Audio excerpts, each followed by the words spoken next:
Hello everyone, welcome to soothing souls. कैसे आप सब? Hope everybody is doing good and moving ahead in life. Okay friends, तो जैसे आज आपने टॉपिक देखा है, तो जो ये रीडिंग करने वाले हैं ना, ये जनरल कलेक्टिव है फॉर ऑल ज़ोडिएक साइंस और जेंडर स्पेसिफिक नहीं है। इसको कोई भी देख सकता है, किसी के लिए भी देख सकता है।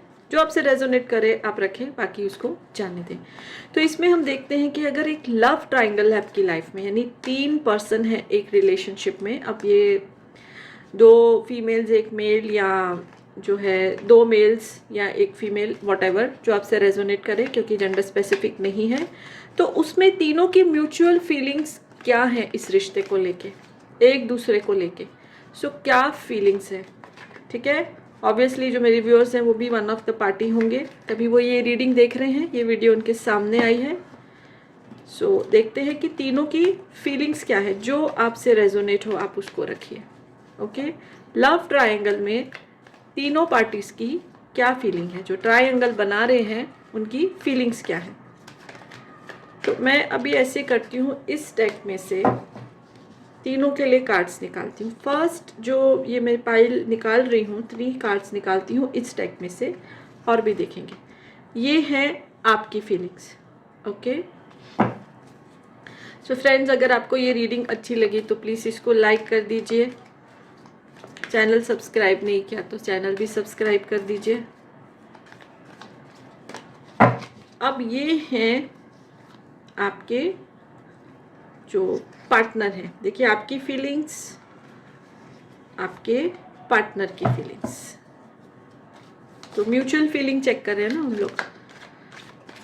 नाउ लास्ट इज जो ट्रायंगल बना रहा है इंसान, उसकी फीलिंग्स तो सबकी होती है, ठीक है। तो ये है तीसरा जो एंगल है इस रिश्ते में, उसकी फीलिंग्स कैन बी मेल और female, as it is not a gender specific reading, ठीक है। तो चलिए, सबसे पहले हम आपकी फीलिंग्स चेक करते हैं। Emotional loss, spiritual union. देखिए, आप जब इन पर्सन को मिले थे तो आपको एकदम से उनके साथ कनेक्शन फील हुआ था, एंड जैसे कि स्पिरिचुअल यूनियन का कार्ड आया, ये है भी divine connection, soulmate, twin flame, और कार्मिक रिलेशनशिप भी हो सकता है। तो बहुत जल्दी आप दोनों का एक दूसरे से कनेक्शन हो गया था। आपको ऐसा लगता था कि ये एक विश फुलफिलमेंट है, यानी कि आप विश कर रहे थे एक पार्टनर की अपनी लाइफ में, या जो आपकी इमेज थी ना कि आपके पार्टनर ऐसे होंगे देखने में, पर्सनालिटी, नेचर, तो ये उस पर बिल्कुल खरे उतरते थे। और जैसे ही आपने इनको देखा, इनको जाना, इनको समझा, आपका इनसे कनेक्शन हो गया। ऑब्वियसली उन्होंने भी इसको रेसिप्रोकेट किया होगा, उनकी फीलिंग्स देखेंगे। और आपको ऐसा लगा कि आपकी तो बस इच्छा पूरी हो गई है, डिवाइन ने जो है, यूनिवर्स ने आपकी इच्छा को पूरा किया है और आपके मनपसंद साथी को आपके सामने भेज दिया है। पर अब इमोशनल लॉस हो रहा है। ऑब्वियसली जैसे ही आपको पता चला है कि इस रिलेशनशिप में एक कोई और इंसान भी इन्वॉल्व हो गया है, so now you are feeling emotional loss, और आप सोच रहे हो कि मैंने ऐसा तो विश नहीं किया था। So now you are feeling very sad. आपकी एनर्जी ऐसी आ रही है, आप दुखी हो, लॉस की एनर्जी में हो, दुख की एनर्जी में हो, ग्रीफ की एनर्जी में हो। So this is your energy, ठीक है। Now this is the energy of और feelings of your partner. Okay okay, emotional withdrawal, stand your ground. देखिए, जब आपके पर्सन, जैसे मैंने बोला कि आपके जो पर्सन जैसे आपने चाहा था, ये वैसे ही थे एकदम, पर्सनालिटी, लुक्स, नेचर, व्हाटएवर, सब कुछ। तो आप इनकी तरफ अट्रैक्ट हो गए, वो भी आपकी तरफ अट्रैक्ट हो, आप भी उनको बहुत अच्छे लगे, और कहीं ना कहीं जो उनकी एक इमेज थी अपने पार्टनर के लिए, आप उस पर खरे उतरते थे, और वो भी आपकी तरफ अट्रैक्ट हो गई। वो आप, उनको ऐसा लगता था आप उनके लिए एक ज़िंदगी में रोशनी बन के आए। मे बी वो कुछ जो है कुछ लॉस से गुजर रहे थे, कुछ हार्ट ब्रेक से, कुछ ब्रेकअप से भी गुजर रहे थे, कुछ तो उस टाइम उनकी सिचुएशन थी, वो दुखी थे। आप उनकी ज़िंदगी में, आप उनके सामने, and they got connected with you. उनको ऐसा लगा उनकी ज़िंदगी में जो है वो बाहर आ गई है, रोशनी आ गई है उनकी लाइफ में। और जो है आपके लिए उन्होंने शायद अपनी फैमिली से झगड़ा भी किया है, लोगों ने उनको आपसे अलग करने की कोशिश की, what ever the reason, but वो खड़े रहे, डटे रहे, इतना उन्होंने आपका साथ दिया। But now they are emotionally withdrawal, यानी अब उन्होंने आपसे इमोशनल कनेक्ट नहीं फील कर रहे हैं, ठीक है, आपसे कुछ वजहों से वो दूर हो गए हैं। और ऑब्वियसली जैसे कि हम लव ट्रायंगल को टैप कर रहे हैं, तो जो एक पर्सन और आया है, सो ये भी ये रीडिंग बता रही है कि जो ये लव ट्रायंगल आपके पर्सन की वजह से है, ऐसा नहीं है कि आप किसी और से कनेक्ट हो गए, ओके, क्योंकि हम म्यूचुअल फीलिंग्स देख रहे हैं लव ट्रायंगल में। तो आपके पर्सन जो है आपसे दूर हो गए हैं, किसी और से वो इमोशनली यहाँ तो कनेक्ट है। अब ये थर्ड पाइल उठाएंगे तो पता चलेगा हमको। तो अभी हाल फिलहाल वो आपसे इमोशनली कट गए हैं, ठीक है। और इसमें ये भी नहीं है कि आपसे बात नहीं करें, इमोशंस की बात करें। देखिए रिश्ते इमोशंस पे टिकते हैं, चाहे हम रोज बात करें, बट अगर इमोशंस अटैच नहीं है, हमारी कनेक्टेड नहीं, तो रिश्ते का कोई मतलब नहीं होता है। So now they are emotionally detached with you at present. Now third party मतलब जो ट्रायंगल है तीसरा, उसके बारे में देखते हैं। पैशन इन ग्रेड, देखिए मैंने आपको स्टार्टिंग में क्या बोला था कि आपके पर्सन जब आपकी लाइफ में आए थे ना, तो वो एक हार्ट ब्रेक से गुजर रहे थे, और वो हार्ट ब्रेक इस पर्सन की वजह से हुआ था, समझे।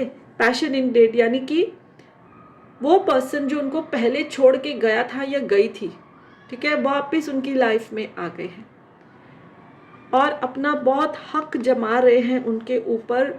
जैसे कि जो जो भी गलतियां हुई उनकी सॉरी भी उन्होंने बोली है, और उनको पता है कि आपके साथ उनका कनेक्शन है, बट स्टिल दिस पर्सन जो थर्ड पर्सन आया है आप दोनों के रिश्ते में, इनको वापस चाहता है या चाहती है अपनी लाइफ में। मैं क्योंकि इसलिए बोल रही हूँ क्योंकि ये जेंडर स्पेसिफिक नहीं है। सो अमेजिंग, यानी कि अगर हम टोटालिटी में देखें ना, तो क्या हुआ कि आपके पर्सन का किसी से ब्रेकअप हुआ, दिल तोड़ा गया उनका, लोनली थे, उदास थे, इमोशनली ड्रेन्ड आउट थे, आप उनकी ज़िंदगी में, और आपने ऐसे ही पर्सन की कल्पना की थी, ऐसे ही पर्सन को मांगा था। जैसे वो आपके सामने आए, आपने कुछ एफर्ट्स भी किए होंगे और आप दोनों कनेक्ट हो गए।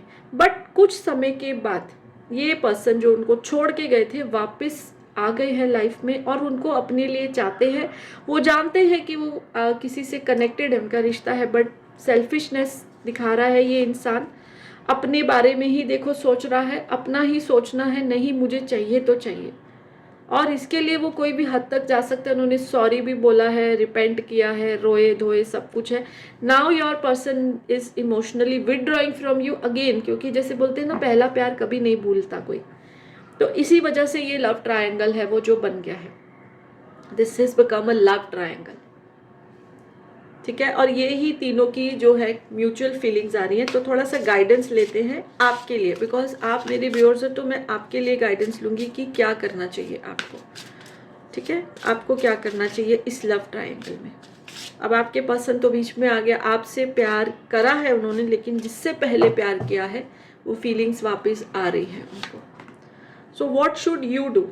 कॉशियस का कार्ड आया है, कंसर्न्ड का कार्ड आया है, वेरिएबल का कार्ड है। देखिए आपके लिए कॉशियस यानी आपको सावधान होने की ज़रूरत है, बिकॉज आपका भी हार्ट ब्रेक हो सकता है। या तो मैं ऐसे भी सोच सकती हूँ कि आपको अपने पर्सन को समझाना चाहिए, वो पूरे भी आपसे डिस्कनेक्ट नहीं हुए, पीछे हट रहे हैं लेकिन डिस्कनेक्ट नहीं हुए हैं, और आपको उनको ये समझाना चाहिए कि जो पर्सन आपको एक बार छोड़ के गए, क्या गारंटी है कि दोबारा छोड़ के नहीं जाएगा।